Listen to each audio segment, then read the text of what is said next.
Okay, so we are in Unit 5 in AP Stat, or sorry, Unit 1, excuse me.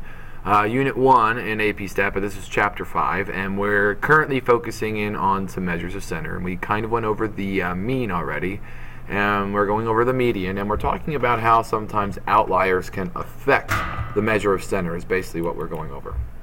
So I told you, if you don't remember from the notes before, you had a list of all the different change you would find in your car. And basically what I elaborated to say was, with all those change, the mean right here, the mean value is $1.54 and the median was 92 cents. And notice that $5.40 bumped up our mean pretty drastically to what we would find in the car. Whereas this 92 cents seemed more around, more closer to a better average of what we might actually find. So now what I'm saying is, why don't we, instead of $5.40, what if we found $310.05 and change in the car? And we do the same problem. If I do the same problem, all right, and I tried to find the mean and I tried to find the median, the point is, will this pot of gold change the mean? As in, the change in my car, right? Is it going to change my mean? Oh yeah, it's going to change it a lot, all right? It'll bump up my average almost to $70. Well, that's absurd. This was a fluke, okay? Someone was sitting in your car and they accidentally dropped their wallet in there and you found it, all right? It's a fluke. You're not going to find that on average $70 in your car, so it drastically altered the outcome. That one item drastically altered the outcome. But the median doesn't change. That's an outlier. That's something that happens. So the point is, with that being such a huge outlier, that outlier happened outside the norm, and it skewed my data drastically. It's not even close to most of the other data points, which is another background of what an outlier actually is. So a mean is very effective to use for a center, but only when you really don't have any outliers. All right, that's when a mean is pretty good, when you really don't have any outliers of what's going on. Because outliers hurt the mean. Huge idea to remember here. An outlier will hurt your mean. Therefore, we do median household income or median home sales. We hit on that in the last video for that reason. Your median salary. We do it for that reason because you have people like your Oprah Winfrey's, your Donald Trump's, your Jay-Z's who make millions and millions, your football players, your basketball players. If we incorporated them into this, it would skew the data so drastically that we would say, well, everyone in America has an average income of $400,000 a year, which is completely absurd because they're the fluke, they're the outliers. Trump, Bill Gates, Oprah, they throw it all off, right? They make billions or millions of dollars, they would skew our data. If we use median, though, as our center of measure for salary, for example, the outliers aren't going to affect the middle. Mean is affected by outliers. The median is not. Huge question on the AP exam. The last measure of center we have is mode. And mode is what happens the most. It's the most common thing. It is the most commonly occurring data.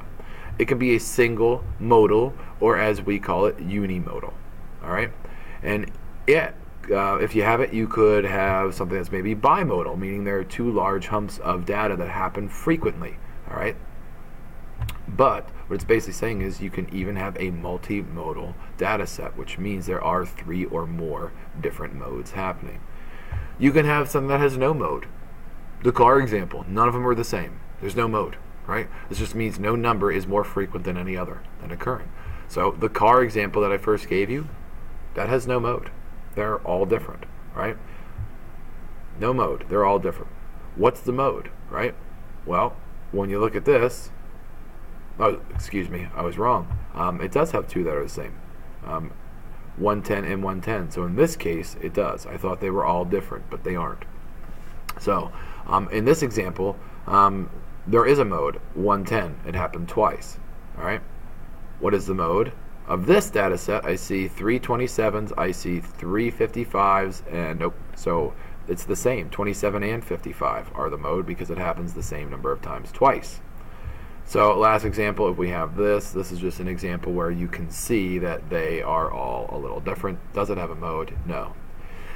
And again, before you argue with me about moving too fast, pause the video and write the stuff down. That's why I put every word and everything on your videos. All right, so back to this.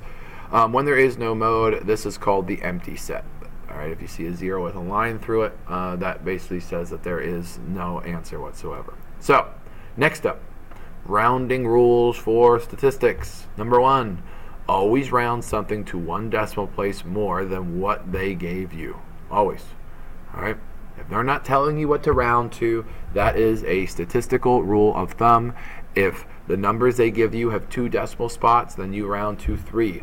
Always round something to 1 decimal place more than what they gave you. If you were given a whole number, round to 1 decimal point. If you were given 2 decimals, round to 3. That's all it's saying. Number 2, rounding happens at the very last step. Doesn't matter how many decimals you have along the way. You need to keep them in the whole entire problem, the whole way through to the brutal end.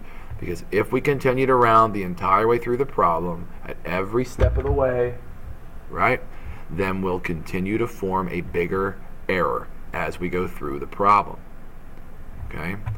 The mean of a frequency distribution is next.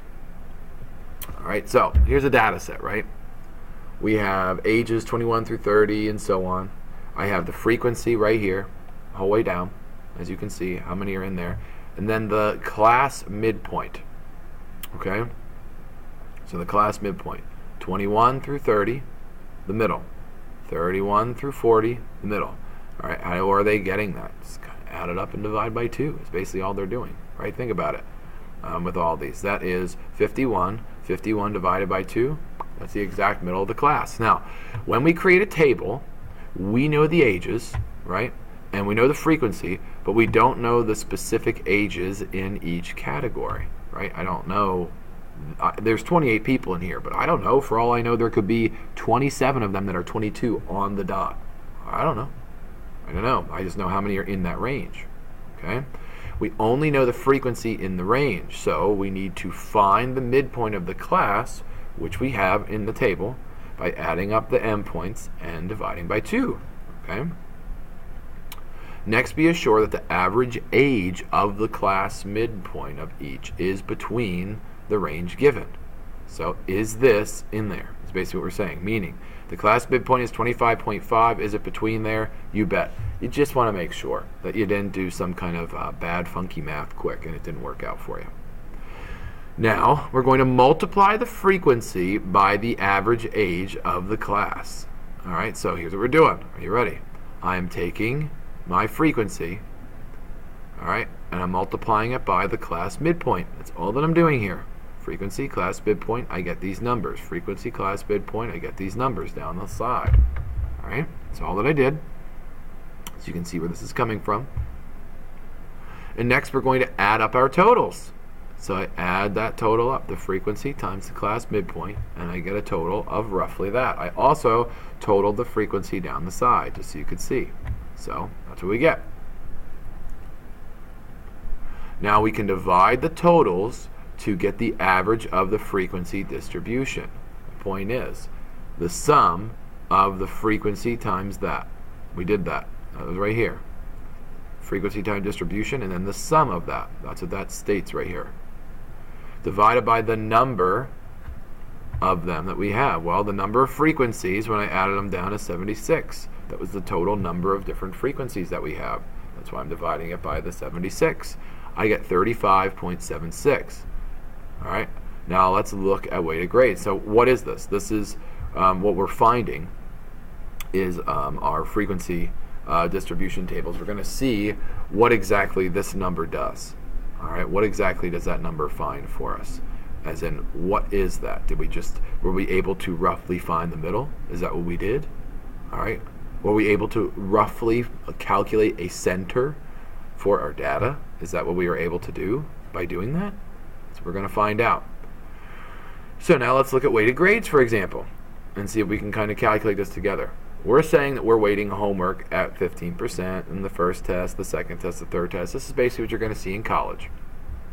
Now, points out of 100 is what this category is. On your homework, you got a 70 out of 100, you got a 90 out of 100, a 68, an 85, that's what you got out of 100, right? Now, how can we figure out the mean of the weighted grades? Is basically what we're saying. How can I find the average of what my weighted grades were? Well, let's call our points x and find the frequency distribution. So all I'm doing here is taking this times this, weight times x, just so I can put it in there easier. I'm multiplying the weight times the grade of each. That's what we get, right? Well, if I add them all up, I get my total, which means what you just found, that's your grade in the course. You just found 82.85. That's what you ended with for the year with your weighted grade scale. This is basically how you would find your weighted grade. So by the end of the year, that's what you got. You got roughly an 83% for the course. Okay? To find the mean, though, what that is, we divide by the total weight. All right? Well, the total weight, that's easy. It's 100%.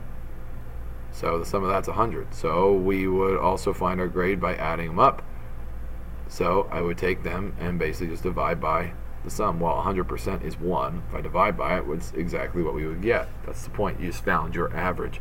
You took them, you added them up, and you divide by that. That's exactly what we did in the last item. We found the center. In this case, it's just when you're dividing it, it's 100, and when you divide by 100 and move that decimal point, it's 1. So you technically have been doing this before when you've been calculating your grades if it's a weighted course. All right, you've been doing this the entire time. That's the point. So for example, we could find our grade up to just a certain test, maybe test 2, and see what our grade is at any point in time by doing this. If I only want to know my grade up to test 2, I can do the same thing. I add that up, so we multiply them, add them up. That's 42.1. That's only 55%. So at this point in time, I would know that I have roughly a 77% in the class. We could also set up equations to figure out what I would need to get a certain grade as well. Next thing to talk about is something called skewness. So when we come back, I'm going to start with the idea of how a graph looks and how it is skewed. And we kind of hit on this already, but we're going to hit on it a little bit more in terms of center and data.